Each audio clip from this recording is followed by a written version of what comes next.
Sitting by my fire. I got some candles burning in the east for the living. I'm sitting in the west, in the land of the ancestors. Usually I'd sit in the south, land of, the fire inside, ego, the intellect, all that. And I would honor the north, land of everything that matters, feminine, But usually only participants sit in the north,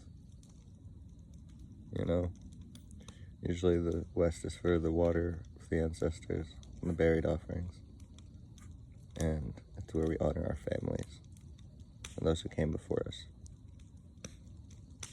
Usually the officiator sits in the land of fire because he's the fire keeper. Just the south, we're in North America. And I've been thinking about idolatry, I learned a long time ago, mostly from John Trudell's words. John Trudell spoke against idolatry without ever trying to, and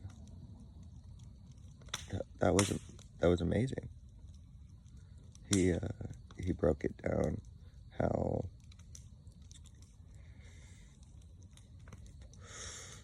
creating putting an image on the divine created various forms of mental supremacy in a historical context, made humans feel really special, to the point where sometimes humans don't even think they're animals.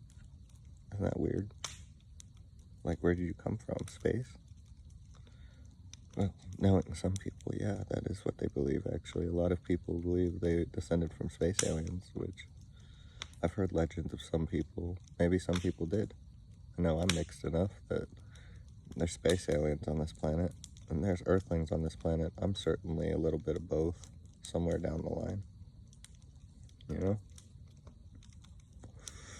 I have no idea. The past can never be truly known. We can find evidence for it, and that's why we know it. But what exactly happened, we'll never know. But those are words that go around the campfire. Something about Pleiadians and the star people of various indigenous traditions and ancient aliens and all that jazz. Blah, blah, blah. But I was thinking about this from various points of view. Is that John Trudell pointed out in an earth-centered way that the earth, the laws of nature, the earth, we all knew that we came from the earth, and the earth came from the cosmos. And then they created the God idea, and the God was the primordial split thing, as where earth was not the mother, the universe was not the family, the animals were not the family, but we were atomic creations of the transcendent God. So that's a form of spiritual idolatry. It's internal, where we worship a concept, an idea, rather than the true divine. That is the most subtle form of it. However, there is political idolatry, where people worship a flag or a movement, a cause, a government, a military, something like that. And this is an example of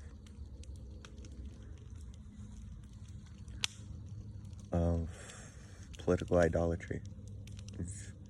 Your morals are not in line with the natural order anymore.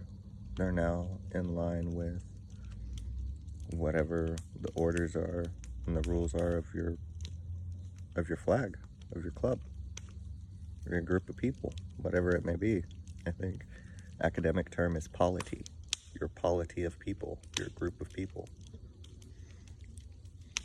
And then, of course, physical idolatry. Physical idolatry is worshiping an image, or it's worshiping like a physical image. This is something, because of John Trudell's words, I experimented because of my relationship with Hinduism, with Indian Hinduism. I experimented with use of murtis, which is supposed to, in a temple situation, the murti base essentially replaces the fire. And it is a symbolic anthropomorphic figure who carries weapons that destroy ego or something, and a body that represents such and such, and this many eyes and this many heads, and it's all symbolic. And I experimented with it. At first I thought nothing was wrong with it, but after listening to John Trudell for a long time, I found that it generated human supremacy, and that the spirits of life are nothing like humans, because they're even not anything like themselves, each other. They're completely different essences and completely different energies. The earth, the sky, the absolute, the moon, the sun, they're physically different. They're completely different energies. They're not even the same species. They're just different spirits of life. You know? Different fundamental forces of the natural order, but then these spirits are not the creators. And they never were. They are the protectors and the upholders of the natural cosmic order. The creator, the only creator, is truth. Truth is higher than any deity, any image.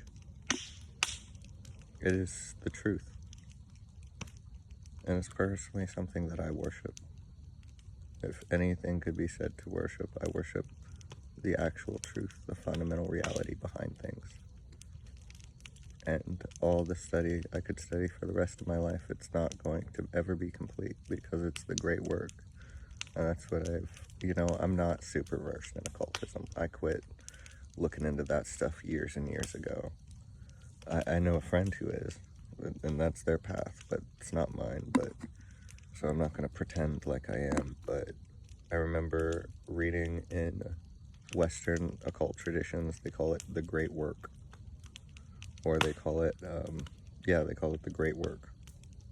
And it's a continual research into the nature of reality until you die. Until you die. And maybe, if you're lucky, you write a book at the end of it and someone else can learn from your research. Because we are all servants of the natural order. You know? We don't realize that. A lot of people who were raised using an Abrahamic cosmology, which, you know what, I have Jewish relatives and friends, and that's nothing wrong. They can go do that. But because of that, they have this attitude about gods being like the supreme. So when they realize that they're gods too, they think it's a fair game, like, oh, I can do anything. But no, because all the gods, all the spirits of life, all the deities, all the forces are all the servants of the absolute, the truth. Which is why, and that's why I say it's not, there's problems with it, I personally think. But, that's why I can say that Islam did the best it could, because that's the same cosmology. There's just, except that in monotheistic traditions, the absolute is speaking and demanding, and the forces of nature are obeying. And I've communicated directly to the universe and all my relations. And the gods are just, or the angels, the spirits, whatever, they're just as confused about their existence as we are.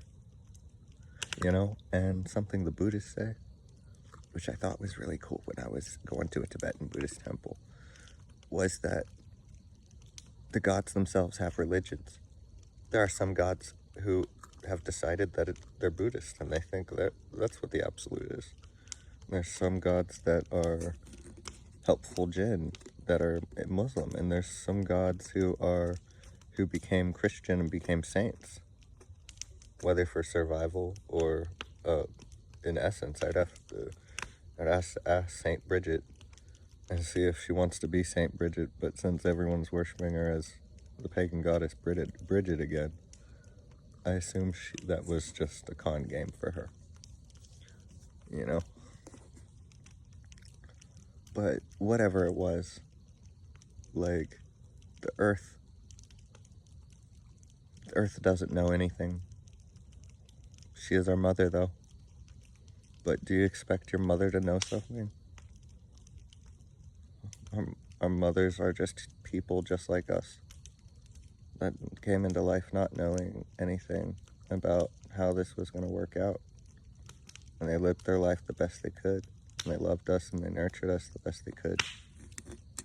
Why do we expect the Earth to know everything? There is knowledge in the Earth. Our ancestor spirits run like currents of water through every bit of the Earth. You know, our heroes dwell in the eternal pattern. They're part of the sky now.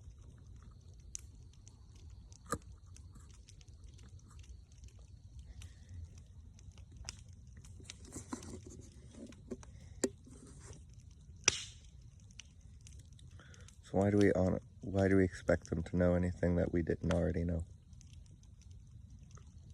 Because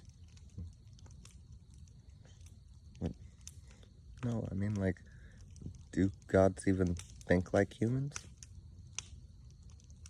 I mean, does the essence of the sun, like the sun doesn't have a human brain. The sun doesn't have a human mouth. This is one of the craziest, most powerful solar beings in our galaxy. Why do you expect it to think like we do?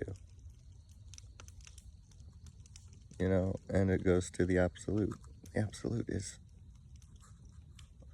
all truth, all consciousness, all peace. It knows nothing because knowledge is not peaceful.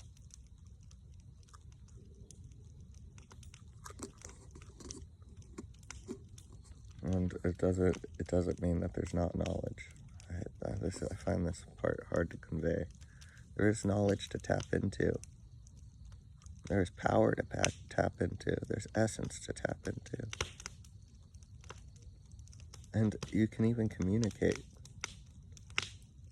you know, with them.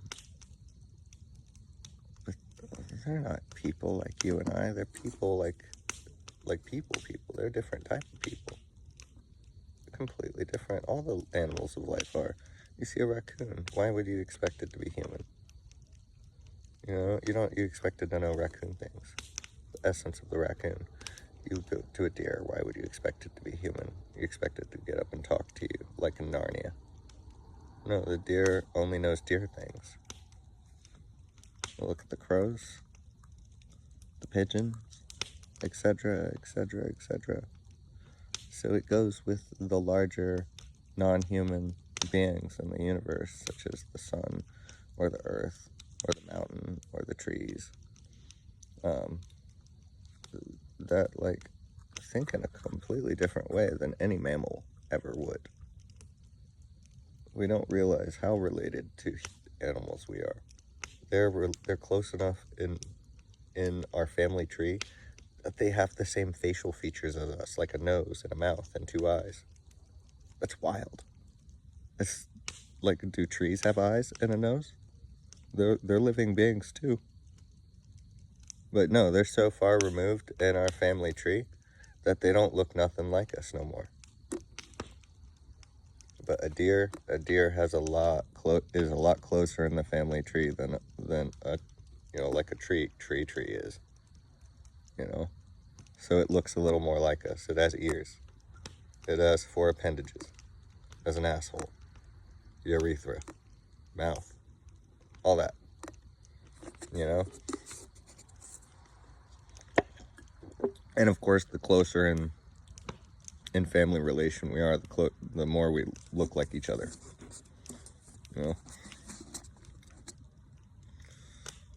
So it's just interesting how conditioned we are to separate science and religion, and I feel like that is sad because, you know, ultimately it makes us go into fantasy worlds, and it makes us go dry and calculating. It's almost like people are taught to compartmentalize.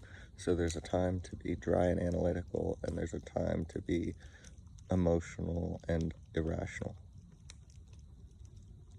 And that truth is both rational and full of spirit and love and commitment and power.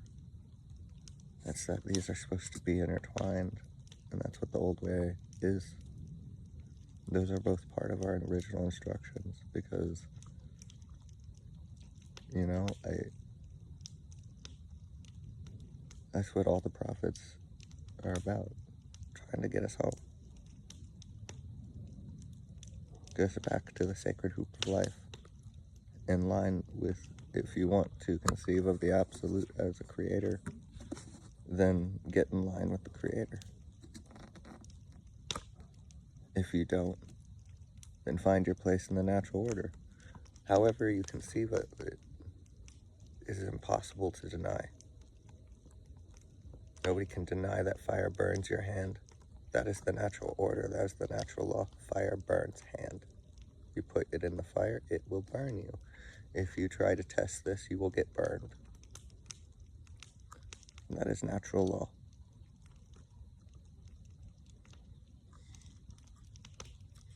So no matter how we conceive of it, we can always get back to that if we know that's what we're aiming for.